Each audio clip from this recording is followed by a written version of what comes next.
기본적으로 미디어위원회가 국민 의견 수렴을 위해서 만들어진 위원회인 만큼 그 국민 의견 수렴의 아주 중요한 절차인 여론조사를 위원회에서 필요한 아주 기초적인 자료로 활용될 수 있는 설문조사가 될 것이라고 생각하고요.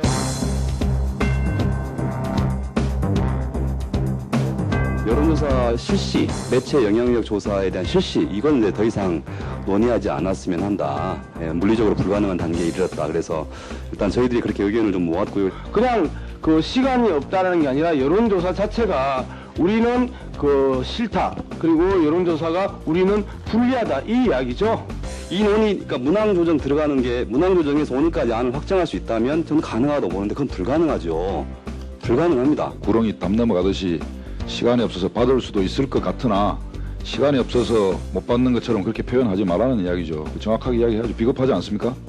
비겁하다는 표현은 좀 삼가해 주셨으면 좋겠습니다. 왜냐하면 분명하게 법안에 대한 여론조사는 반대한다는 입장은 5월 15일 날 뚜렷하게 밝혔습니다. 그러니까 구렁이 담 넘어가듯이 하는 게 아닙니다, 결코. 일정하게 양보를 해서 기존에 15개에 걸친 그 각 기관의 여론조사를 미디어 발전 국민위원회 공식 자료로 지금까지 여론조사의 결과를 인정하지 않으면, 공식적인 자료로 인정하지 않으면 더 이상 논의할 수 없다. 이것은 저희들이 보기에는 좀 적절하지 않다. 다시 확인하겠습니다. 여론조사 안 한다라는 것이고 기존 여론조사 15개에 대해서 공식 데이터로 승인하는 것도 거부한다라는 것인지 확인 부탁드립니다. 뭐 간단하게 이야기해 주세요. 뭐. 그러면 그렇다 아니면 아니다 하면 될 것 같아요. 네, 그러면 그렇습니다. 국민들에 대한 여론 수렴 자체를 여측이 전면 거부한 것으로 봅니다. 더 이상의 논의가 무의미하다고 판단하기 때문에 여론조사 없는 여론 수렴은 불가하다. 회의를 계속 속기하는 그 기본적인 의미가 없다고 보기 때문에 오늘 회의는 여기서 산회하도록 하겠습니다.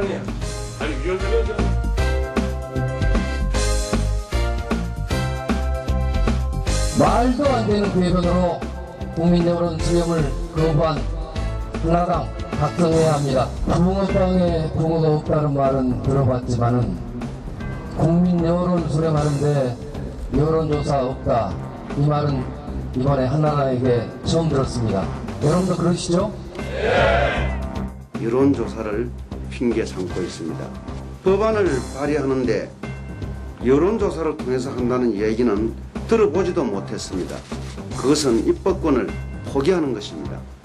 원내대표께서 우리 여의도연구소 여론조사 결과를 말씀을 하신 이후에 한나라당 지지가 과대 평가되어 있을 가능성에 대해서도 지적하시는 분들이 있었습니다만 아주 냉정하고 객관적인 그 자료를 생산하려고 한다. 이 당내의 중요한 의사결정을 하는 과정에 전적으로 내부적인 참고 자료로 활용하기 위해서 하는 것이고요. 그렇기 때문에 이전부터 해오던 작업입니다. 그러니까 거의 20년 가까이 해오면서